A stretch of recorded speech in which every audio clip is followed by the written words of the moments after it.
এই পৃথিবীটা খুব সুন্দর। আমরা সকলেই এই সুন্দর পৃথিবীতে সুন্দরভাবে বাঁচতে চাই। কিন্তু কেন তা পারি না জানেন? সুন্দর করে বেঁচে থাকার রাস্তা নিজেদেরই তৈরি করে নিতে হয়।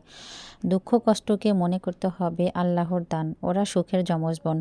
শুরুতে একটু নীতিবাক্য বলে দিলাম, কিছু মনে করবেন না।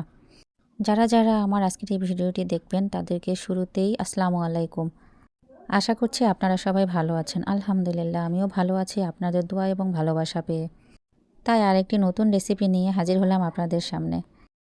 এই ভিডিওটা অবশ্য অনেক আগের করা, এই রেসিপিটা আপনাদের সঙ্গে শেয়ার করা হয়নি। তো তাই ভাবলাম যে আজকে একটু এডিটিং করে ভয়েস দিয়ে আপনাদের সঙ্গে শেয়ার করি।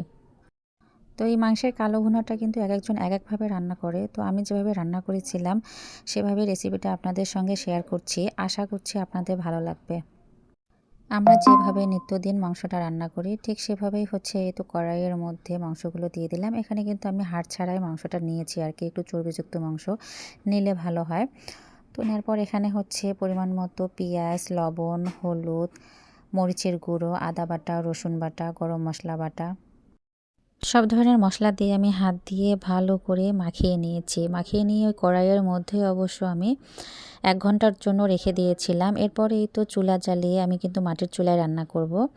তো এই জন্য হচ্ছে মাটির চুলায় কিন্তু রান্নাটা আসলে খেতে অনেক সুস্বাদু হয় এবং চুলার জালটা নিভিয়ে কিন্তু এই মাংসটা হচ্ছে হালকা আঁচে ভাজতে হবে। তো যাই হোক শেষ পর্যন্ত আছে, অবশ্যই দেখতে থাকুন।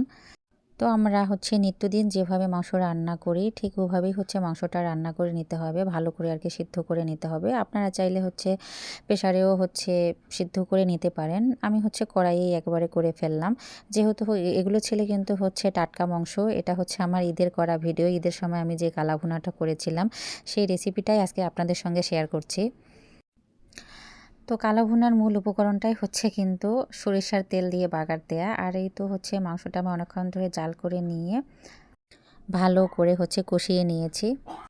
যখন এই মাংসের উপরে তেলের চিটচিট ভাবটা দেখা গিয়েছে তখনই কিন্তু হচ্ছে আমি মাংসটা নামিয়েছি। এরপরে অন্য আরেকটি কড়াইয়ে আমি পরিমাণ মতো সরিষার তেল দিয়ে দিয়েছি। এই তেলের মধ্যে হচ্ছে কুচি করে কেটে রাখা রসুন এবং পেঁয়াজ একসঙ্গে দিয়ে দিয়েছি। এগুলো যখন একটু একটু ব্রাউন কালার হয়েছে তখন কিন্তু হচ্ছে আমি শুকনো মরিচ কয়েকটা দিয়ে দিয়েছি। তো সবগুলো একসঙ্গে হচ্ছে আমি একটু লাল লাল করে ভেজে নেব। এরপরে হচ্ছে তো আমি রান্না করা মাংসগুলো দিয়ে দিলাম। মাংসগুলো কিন্তু আমার সুন্দর সিদ্ধ হয়ে গিয়েছে।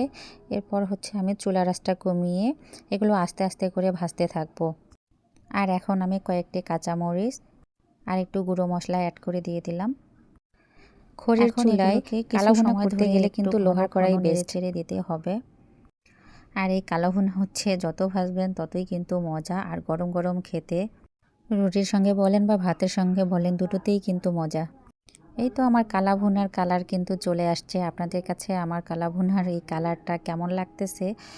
একেবারে কালোও না, একেবারে হচ্ছে লালও না, একটু জানাবেন অবশ্যই। আর বেশি বেশি ভালো লাগলে অবশ্যই একটু সবার মাঝে শেয়ার করে দেখার সুযোগ করে দেবেন। তো আজকের ভিডিওটা আমার এ পর্যন্ত। সবাই ভালো থাকবেন, সুস্থ থাকবেন। আল্লাহ হাফেজ।